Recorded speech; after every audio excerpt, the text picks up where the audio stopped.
Please join us and vote no on 3. Thank you. AARP Nevada carefully studied question 3, the electricity deregulation proposal. We found that electricity deregulation is a risky experiment that's failed terribly in other states. In those states, average electric rates are 30% higher than Nevada's. And seniors have been targeted by sales scams that increase their electric bills even more. That's why no state has tried deregulating electricity in nearly 20 years. Please join us and vote no on 3. Thank you. AARP Nevada carefully studied question 3. Good morning. Thank you for joining us today for this live telethon hall here at AARP Nevada Studios. Today we are going to be discussing No on 3. We have 2 guests. Well, one's not quite a guest, he's on staff, but we have Devlin from the No on 3 Coalition, and we have Barry, who is our Director of Advocacy and Government Relations, who will be speaking on behalf of AARP. We have a live audience, and they will be asking questions. We encourage you to send your questions through Facebook, Twitter, or YouTube. So Devlin, I'll start with you. As the Outreach Director for No on 3, why do we need a coalition? What's this No on 3 coalition? Can you talk a little bit about that? Well, first off, I'd like to thank you, Maria. I'd like to thank Barry, all the guests that are attending, and everyone watching via the Facebook Live for coming in and listening about this important issue. Question 3 is a ballot question. Everyone across Nevada will have the opportunity to vote on this, whether you go early vote, which starts tomorrow, or go vote on Election Day, which is November 6th. You have an opportunity to vote on it. But the big question that Maria asked is, what is ballot question 3? I mean, you've all seen the commercials, so what is it? Ballot question 3 is a constitutional amendment that we believe will dismantle and deregulate Nevada's current electricity system. Now, when you look at our current system, we have one of the most reliable and affordable electricity systems in the nation. If you look at our rates are 17% below the national average today. So question 3 dismantles that. Right? In fact, rates have gone down just in October. So it will also, and I think this is a big issue for a lot of us here, especially all of us being residents of Nevada, question 3 would cost us an estimated $4 billion to implement, right? And these are just numbers not determined by myself. These are numbers put together by the Public Utility Commission, which we'll probably go into that report a little bit throughout this town hall. Third, it will reduce our local supply and control of our electricity supply. Currently, we generate electricity here in Nevada. So when the Public Utility Commission reviewed question 3, they said that the most likely choice in a new market, new deregulated market, would be that we'd have to join California's independent system operator, their wholesale market. So moving our control from in-state to out-of-state, and though we see some risks and costs associated with that. And finally, and I think this is the one absolute in all of this, right? This is being presented as a constitutional amendment. And what that means is that we're voting on a blank sheet of paper. And what this constitutional amendment does is ask you to approve the plan before you see the plan. And there's tremendous costs and risks associated with that. If it were to get approved, it would then go to the legislature. They would get the opportunity to fill in that plan that was approved by all of us, should this pass. Now, the Gwynn Center has mentioned in their report using the constitutional amendment as a policy arm or a legislative arm. The issue with that is that if the legislature, let's say at the end of the 5 years that they have to craft this new market, looks at it and says that this is not going to benefit us as Nevadans, their hands are tied because the voters already approved it. So they would have to walk that proverbial plank and continue down that path of deregulation, knowing that it's not going to benefit their constituents or the residential ratepayers of Nevada. So we've created this coalition. It's a broad bipartisan coalition of folks that represent community organizations. These are folks that represent businesses, small businesses. I think we almost have all of the chambers of commerce that have come out against this. These are groups that represent clean energy advocates, labor organizations. It really runs the spectrum, right? So we've come together because we've realized that for all the folks that make up Nevada, all the residential ratepayers, the seniors, the small businesses, energy deregulation will especially impact them. When we look at the other states that have tried this, none of them pay a lower rate than Nevada, and the consumer protection issues. And Barry's the expert on that, and we'll be able to talk more about it.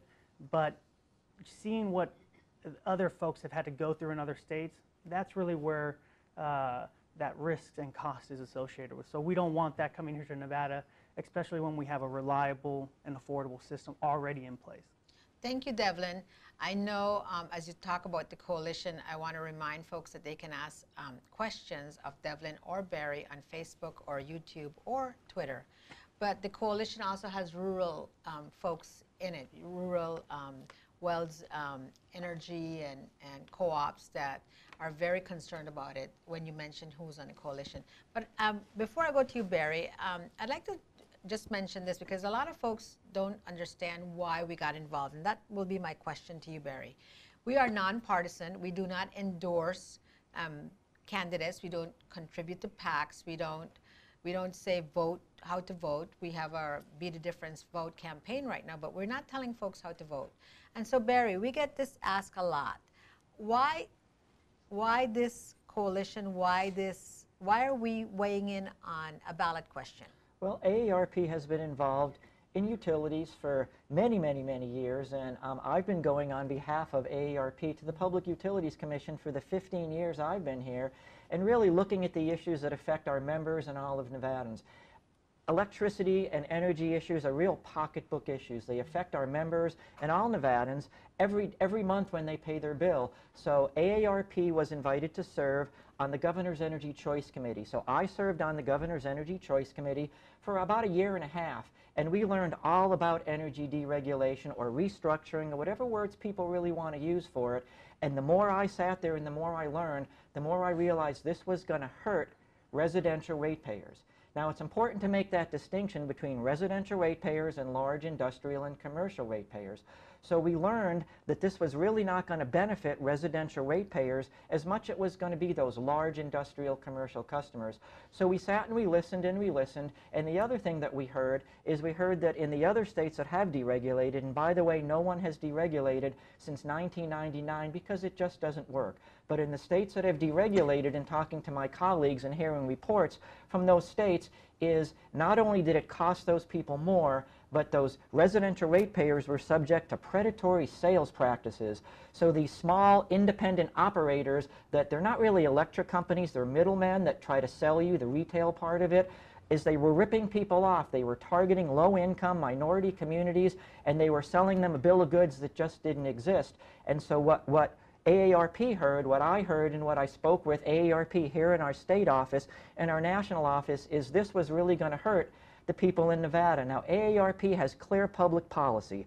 Our public policy is decided on by our board of directors and a volunteer public policy board, and we have clear public policy, and it states states that have not deregulated should not do so.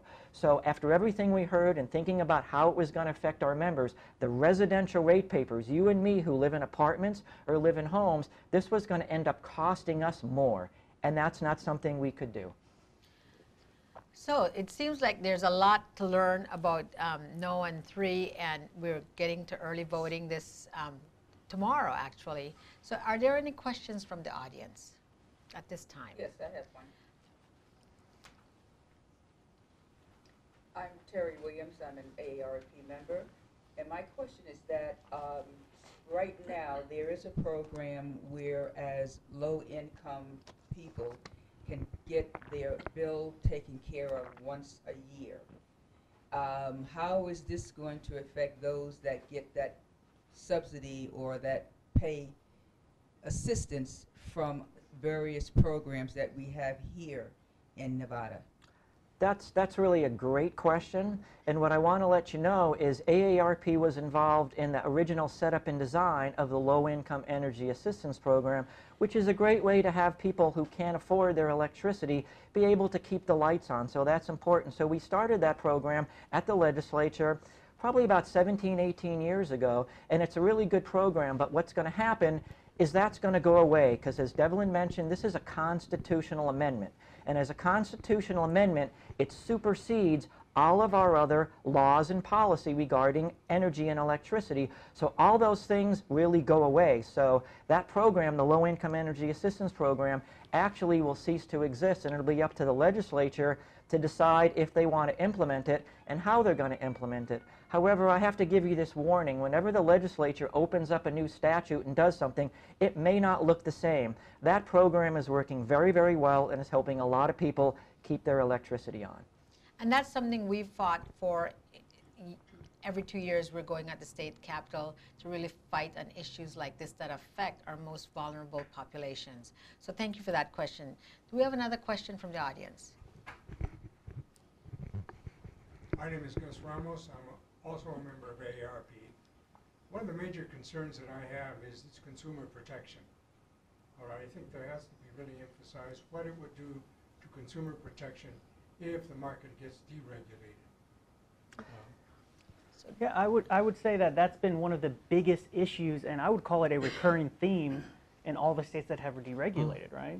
You know, keep in mind that 24 states have tried this energy deregulation of their system. Only 14 remain currently in it today. And of those 14, one of them, Massachusetts, actually presented, their Attorney General's office presented to the Governor's Committee on Energy Choice, which Barry served on, and kind of walked the committee through Massachusetts' experience with energy choice. In '97, it was a lot of the same talk. Competition, it's going to lower prices, it's going to help consumers. What they found was that that was not the case, that in this deregulated market, consumers paid $176 million more for electricity in just a 2-year period between 2015 and 2017 than if they would have stayed with their traditional provider. And one of the big issues that they found also was the issue of consumer complaints, right? Consumer complaints skyrocketed as soon as deregulation was implemented in Massachusetts. And a lot of the same concerns or a lot of the same predatory sales tactics were brought up. The aggressive door-to-door knocking, where they come to your door, they tell you, hey, I got a deal for you, I'm going to save you 15% on your electricity because rates are supposed to increase in the next 3 months, so lock it in now. You know, they use these type of tactics. They have no evidence that rates are going to go up in the next 3 months, but they know if they go to a senior household, to a household that is on a fixed income, or even a minority household, that if they use that type of language or those type of predatory marketing tactics, that the chances of them getting you to sign up increase twofold. So they use these tactics, they get you to sign up, and then the next month when you get your bill, you don't realize those savings that were promised to you. It's one of the major complaints that Massachusetts has had, to the point that they are actually recommending to the governor to reverse their decision and go back to that traditional utility market that they had before they implemented electricity deregulation. I mean, and this idea, I know the proponents will say, well, no, we can put the same type of consumer protection laws that have gone into other states. Well, one, because this is going into a constitutional amendment, we don't know which one of those consumer protections might infringe on the constitutional amendment. The language that's going into the Constitution is very vague, and at best, it contradicts different provisions within that constitutional amendment. So we're going to have legislatures maybe putting in constitutional or consumer protection laws, but then the courts, they're going to get challenged in the courts, and we don't know where the courts are going to fall on that side. So we don't know what our consumer protection makeup, should this pass, will look like. And the big thing, and I think Barry can touch on this a little bit more, is that when states have fought these companies, right, they've realized that that alone doesn't stop it. That they might stop one, but 4 more other incidents are popping up. And even when you put in, you know, these, let's say you have a lawsuit, right? You sue these companies for their tactics. You know, these are $1 million settlements. Massachusetts had one just this year. Illinois just settled last week with an energy company for $2 million because of these predatory marketing tactics. What happens, the money that they get fined isn't enough to stop the practices because they're making so much money off of using them that they just kind of chalk it up to the cost of doing business. I happen to have a copy of the Massachusetts Attorney General's report, and it was so bad, like Devlin said, they're calling to withdraw from the energy choice market because things are so bad. In the state of Connecticut, when I was talking to someone there, they likened it to a game of whack-a-mole. They said, you know, we try to stop these people from doing things, and as soon as we do that, they start doing other things. The governor's committee that I mentioned, 7 of the 15 recommendations that I personally made on behalf of AARP had to do with consumer protection because of how bad it's been in other states. So that is a great question, and that is something that the states that are deregulated continue to have problems with. We also know there's lots of examples, if you go to Texas and other states that have deregulated, that sometimes you buy into a very cheap, what you think is going to fit your pocketbook, and then you realize that the costs escalate over time, or that you didn't buy the right kilowatts. And who understands all that? Who really understands how many kilowatts you're using at what time of day and all that? But what also happens is you try to get out of those plans, and then there's a cost to get out of it. There's an exit or a penalty fee, and we know how those penalties work. And then you're back to the same drawing board. So there's lots of examples out there, and we've heard from consumers in other states, consumers who've come to our state who say, let's just stay out of it. No on 3. So we have another question. We'll go ahead, please. My name is Charles Shepard. I'm also a member of AARP. And I'm kind of curious, a lot of my friends, and I've been looking at it, of putting solar on our roofs. I mean, that's a big thing around here. And so far, my friends are taking good advantage of it. How is this going to affect that? And I've heard that a lot of these solar plans are all on leases that are attached to the property. So how would this constitutional amendment affect them? Yeah, so as Barry mentioned, this is a constitutional amendment, so it supersedes any of Nevada's current state law. One of those laws is AB 405, Nevada's net metering law. That's the law that kind of sets the details on, if you have solar, how much you get paid back for any excess electricity you send back to the grid. Right now, that bill was hashed out in the legislature. Assemblyman Chris Brooks, I call him the energy expert in the legislature. He's a no on 3, by the way. Is concerned because the way this is written as a constitutional amendment, we don't know if what we think is that AB 405 goes against the wording, the vague wording in the constitutional amendment. So the current way that we have it set up wouldn't be able to exist, especially since NV Energy would no longer be in the generation business. So right now, your friends who have rooftop solar, they send back their excess electricity to the grid. NV Energy pays them a percentage of retail, depending on what tier they're in, for that electricity. Who's going to buy back that electricity if NV Energy is no longer in that generation business? I find it to go against the constitutional language that they're proposing for the state to then supposedly tell these new companies coming in that they would have to get you as a customer, right? It kind of infringes and goes against that open competitive market, right?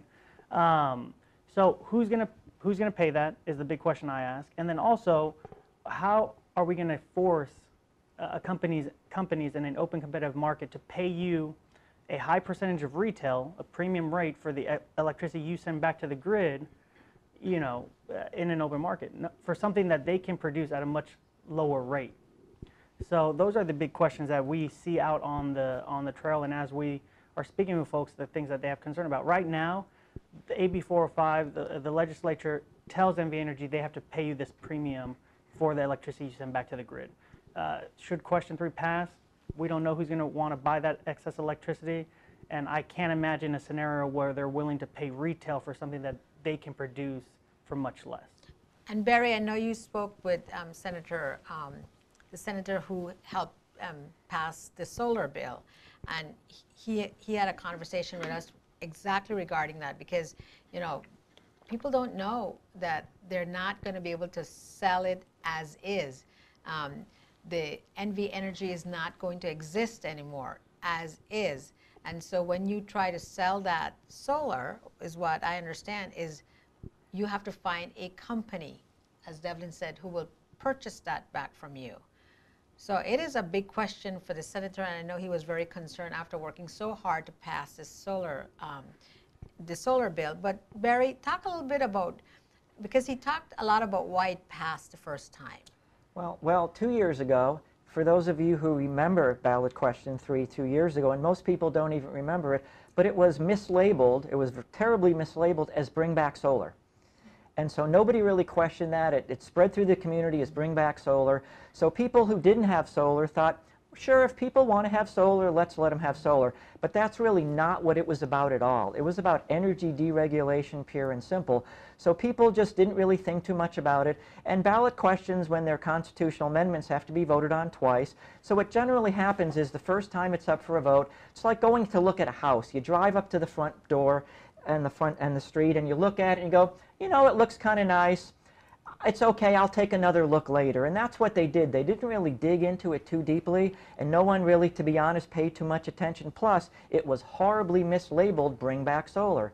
So that's leading to why it passed then. The second time it's up for a vote, people say, you know, let's take a closer look at this. Let's see what it's like. And what people are seeing right now, as Devlin said, the ballot question basically says three things. It says you can buy energy from anybody you want.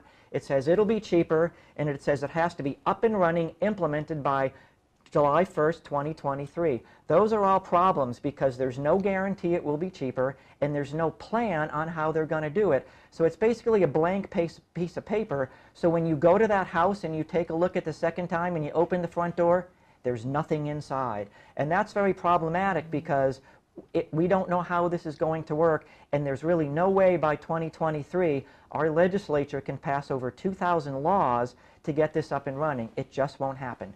The other thing with a ballot question is that you cannot change the wording from one election to another election to make it clearer.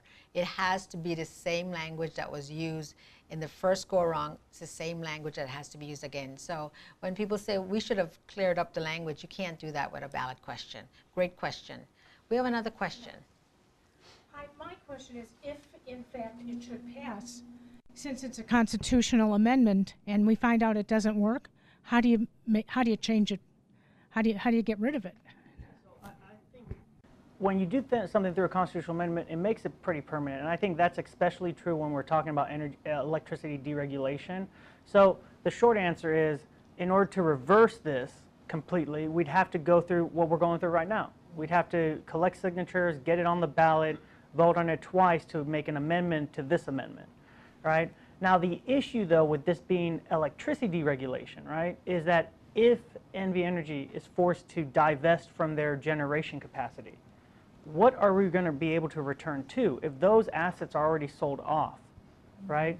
You know, there's not really much we can return to, and the amount of time, the risks, and the costs associated with reversing the clock will still be there. So I think that just emphasizes the key line, which is the question 3 is just too risky and too costly for Nevada. It's like that game that has that springy thing in the can, and you open it up, and then you're trying to put it back in. You can't. You can't put it I have back. to identify myself. My name is Bonnie Freeman. During the Governor's Energy Choice Committee, the chair of the Public Utilities Commission was quoted as saying, as a constitutional amendment, if this doesn't work, this will leave a very huge scar that Nevada will have to deal with. Do we have any other questions? Yes. Barbara Grosdick. I'm a Henderson resident and an AARP member as well. Thank you for being here, Devlin. Rather than a question, I have a comment.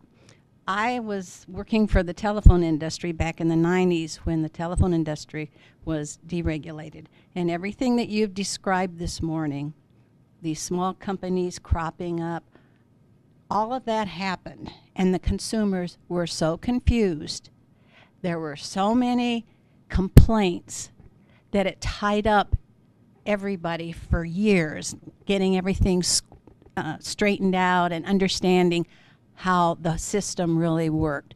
And my main concern now with, should this be passed as a yes, that the seniors who have oxygen, and I'm afraid they're going to be so confused and left out of decision-making process. I just think that if people realize the mess that deregulation creates for everybody and everything that you've described, I hope people will take another look and read everything thoroughly before they make a decision. That's a great comment, and that's why if you look at who's part of the coalition, you see the firefighters, you see the police, and they're worried about public safety and how that's going to do it. And you mentioned all the companies are going to pop up. In some places in Texas, when you go to their official rate board, There's over 200 choices you can pick from. And who has the wherewithal to really go and compare of all those? And as Devlin mentioned, there's teaser rates that really basically don't exist, and the contracts can be 8 or 9 pages. There's $100 or $200 disenrollment fees. So people are going to have real difficulty figuring out what's in it for them, how are they going to pick the plan that's really going to work for them. So I completely agree. Public safety could be at risk. We also recently did a tour of Northern Nevada for our Las Vegas residents on Facebook. Take a gander at our state. You know, our state is vastly large. There's lots of tiny little communities with few residents. So we took a road trip from Reno through Lovelock, through Carlin, through Winnemucca, and Elko. Elko is a larger city. And for the rural folks, that's especially true. They may not have a choice at all. And who wants to bring electricity to them, and at what cost? So they are so concerned, and their co-ops have joined the coalition because of the concern for the rural residents in Nevada. Another question? Yeah, I have one, Devlin. Basically, in talking to a lot of the senior groups and senior organizations, the only question that most of them have is, who do I call when something happens and I don't have power? Yeah.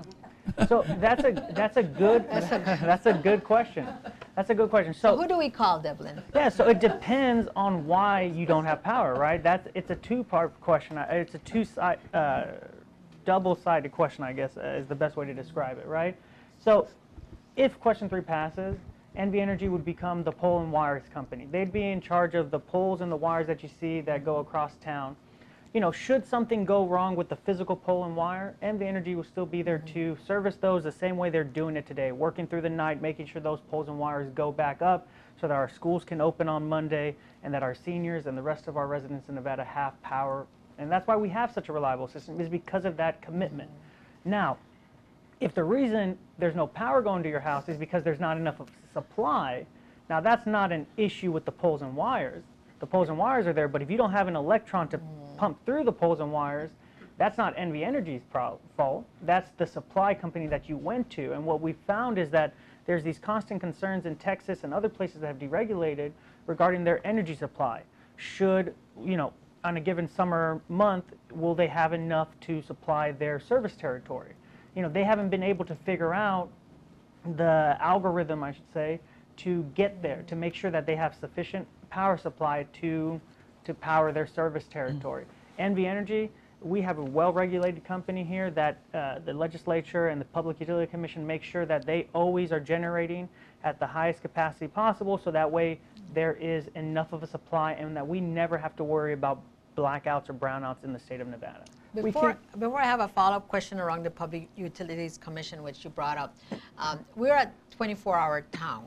All of our state, you know, 3 shifts anywhere you go, the mining companies. So should your power go out at 3 o'clock in the morning because you came home from your shift, you know, and your company works 8 to 5, good luck, Charlie. Not Charlie, our member here, but good luck, Charlie. But talk a little bit about the Public Utilities. We keep talking about the Public Utilities Commission, and it's important to know that the Public Utilities Commission of Nevada, commonly known as the PUC, regulates all the parts of your electricity delivery. They regulate the generation, how much can they generate, make sure that it's enough, and how much they can cost to do it, how much a power plant would cost, how much things are going to be. They regulate the poles and the wires. Can they build more poles and wires? How much does it cost?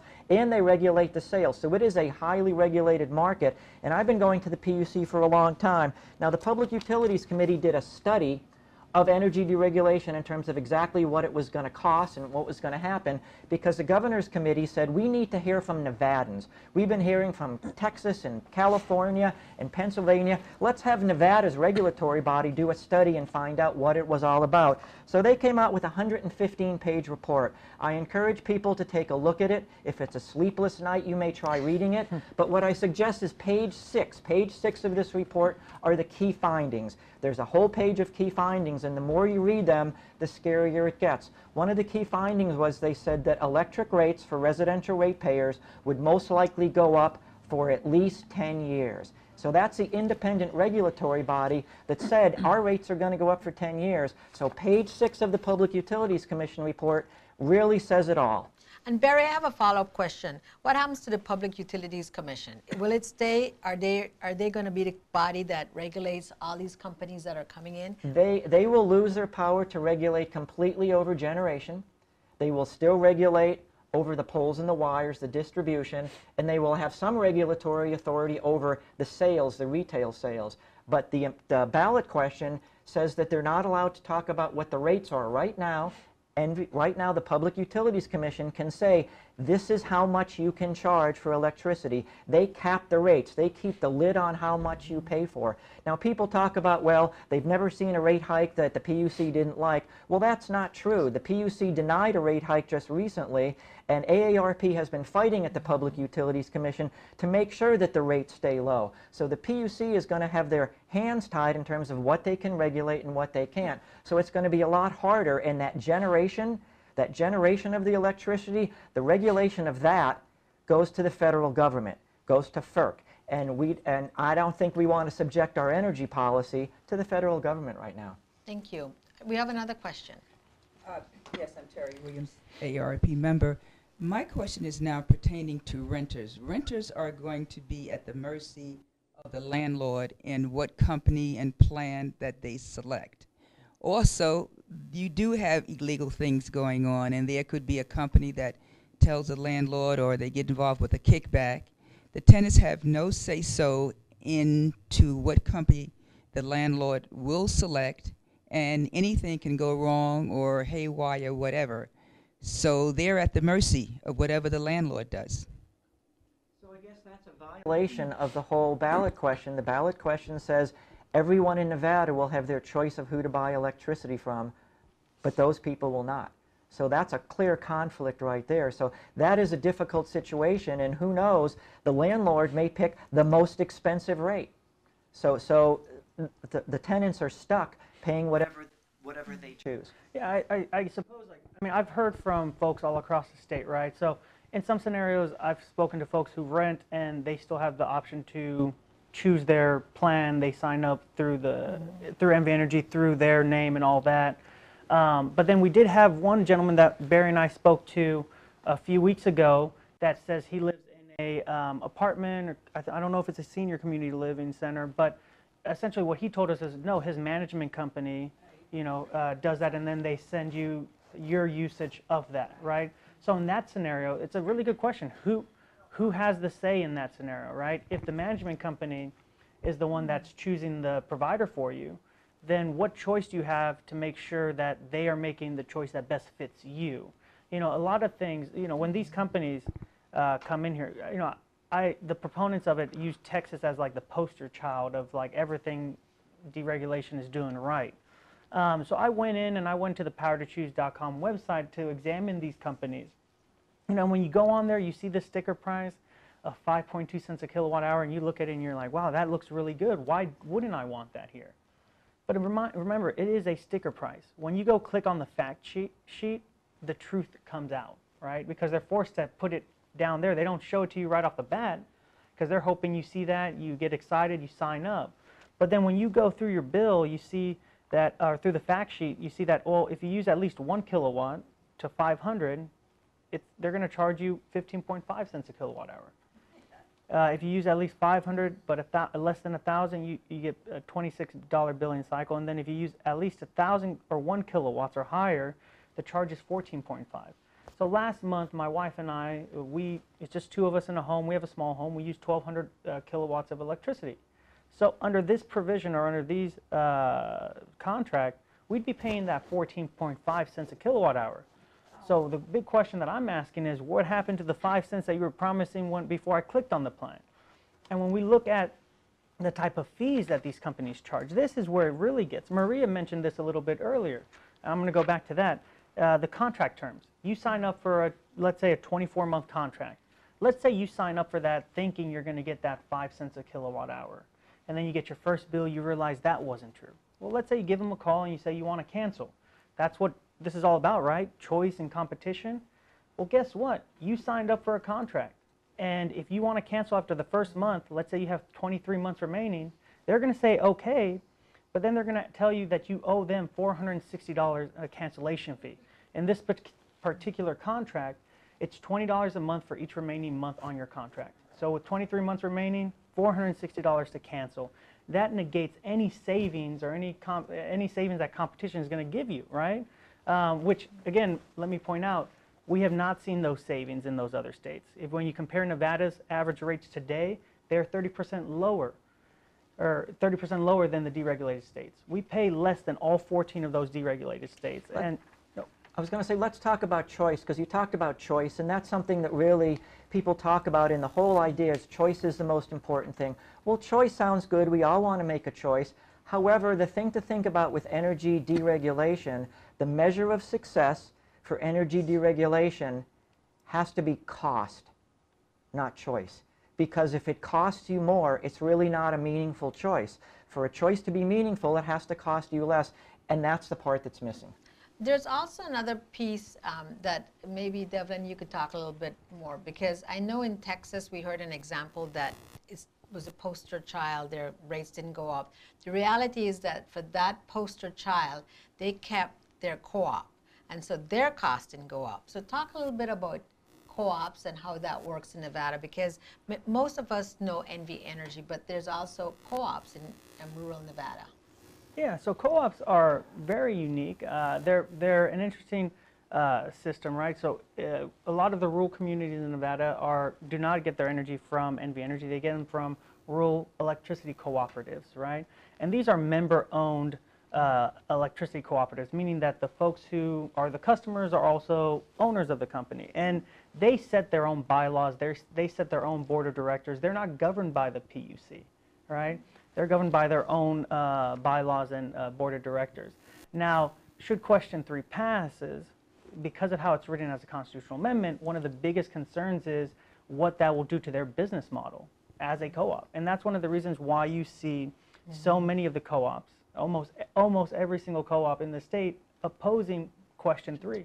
And when we go to the municipalities like Boulder City, they get their power from the municipality.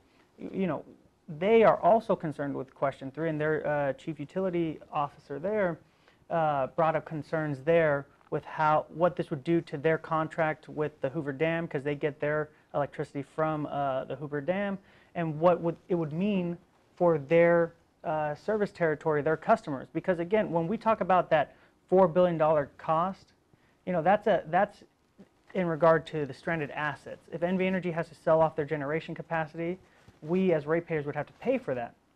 Now, it doesn't state that only NV Energy customers or the people who fall under NV Energy's service territory have to pay for it. So we don't know, okay, are folks living in Boulder City going to be on the hook for that $4 billion even though they weren't getting their energy from NV Energy? So it's all these uncertainties and costs that could fall on these co-ops, onto these municipalities, onto these county power districts, that really makes them, you know, makes them want to urge folks to vote no on question 3. I mean, when you go to rural Nevada, that is one of the things you'll see. You'll see a plethora of no on 3 signs, because folks understand out there that if question 3 passes, it really puts an end to the way that they do business today. So as you look at the coalition, you can see why there's such a variety of folks who have joined it. Co-ops, we have folks who are very conservative, we have folks in small town, little town, we have chambers of commerce who care about their members who are also business owners. It really is across the spectrum of who is in this coalition, made up of, I'm not even sure how many members now. Yeah, I mean, we have hundreds of organizations that have joined on board. I mean, I feel like every week we're getting a new Chamber of Commerce. Henderson Chamber of Commerce just recently came out opposing question 3. The Elko Area Chamber of Commerce came out opposing question 3. You know, we have the Latin Chamber of Commerce, the Asian Chamber, Urban Chamber, Las Vegas Metro Chamber. You know, the list goes on and on. We have groups like AARP Nevada who are opposing question 3. All of these groups represent a very different membership base. You know, for example, the Nevada Cattlemen's Association has come out urging folks to vote no on 3. And the reason why all these groups have been able to get together on this specific issue, even if traditionally they don't see eye to eye on specific issues, is because they all have examined question 3. They've all looked at it, and they've all determined that question 3 will negatively impact their members, negatively impact their membership base. So they want, we've come together and we've been working hard to make sure that everyone knows that question 3 is electricity deregulation, and electricity deregulation has not worked. That's why it's been over 20 years since any state has tried it, and that's why of the 24 states that tried it, only 14 of them currently remain, with one of them actively trying to reverse that. You mentioned all the people that are part of the coalition, and we talked about residential ratepayers earlier and the effect on residential ratepayers, and that's an important distinction. The Public Utilities Commission's, those key findings, they clearly stated that energy deregulation clearly benefits large industrial and commercial customers, not residential ratepayers. So that's some of the reasons. I can't speak directly for Switch or the Sands Corporation, but they're the ones who are backing this and putting the money into backing it. They're large industrial commercial customers, and they can afford to build their own generation. They can afford to build their own plants or to negotiate for lower prices. You and I as residential ratepayers cannot do that. So again, it benefits those really large customers, but not you and me. And we barely can understand the deregulation question. Energy is very hard to understand. When we go to the Public Utilities Commission, there are people who have been going there for years and years and years. And if you're a newbie to that world, you come out glazed-eyed, because it's not an easy topic to understand. And so questions keep coming up, the same questions over and over, because we really want to understand. And Devlin and Barry and I have been throughout the state, and people keep asking the same questions because they really want to understand. Do we have any other questions from the audience? And do we have any questions from Facebook? So I want to thank everyone here today for coming, and I just want to, before we wrap up, if you have any other questions, certainly let me know. But before we wrap up, we want to talk about early voting and all the newness of where to go to vote starting tomorrow. There is a huge change in Clark County and Washoe County in terms of voting on Election Day. Now, you know that during early voting, and early voting is a great opportunity to people to vote, and we typically have 50% or more of Nevadans who go out and vote in early vote. But on Election Day, up until this year, you had your precinct, your little precinct, which was the church or the school or the community building in your neighborhood where you had to go vote on Election Day. That is over with. That's done in Clark County and Washoe County. During early voting, you can go to any of the vote centers, right? You can go to any one of those vote centers in your county to go vote. Well, on Election Day, it's going to be the same thing. They're going to have voting centers instead of precincts. I know in Clark County there's 172 of them, but it's not all the old precincts. So you need to be very careful if you wait till Election Day to go vote that you know where the voting centers are. So they're included in your sample ballot. You can call the Secretary of State's website or your county recorder and find out about that if you live in Washoe and Clark, because the last thing we want is we don't want anybody to go to their precinct, their little church or their little school where they voted for 20, 30, 40 years and see that the door is closed. So on Election Day in Washoe and Clark County, there's going to be voting centers and you can vote at any of them. That's a big change, and we want everyone to know about that, because you need to get out, you need to be the difference, you need to make your voice heard, and you need to vote. We want to thank all of our Facebook audience who were able to connect with us today, both on Facebook, Twitter, and YouTube. I want to thank all of our guests here today who were able to come out and ask questions. We will continue to have questions, I'm sure, up to November 7th when this will be settled. As Barry said, we have a campaign, Be the Difference Vote. It's a nationwide campaign for AARP. But in our state, we urge all of you to go out and vote no on 3. Thank you, Devlin. Thank you, Barry. Thank you, Maria.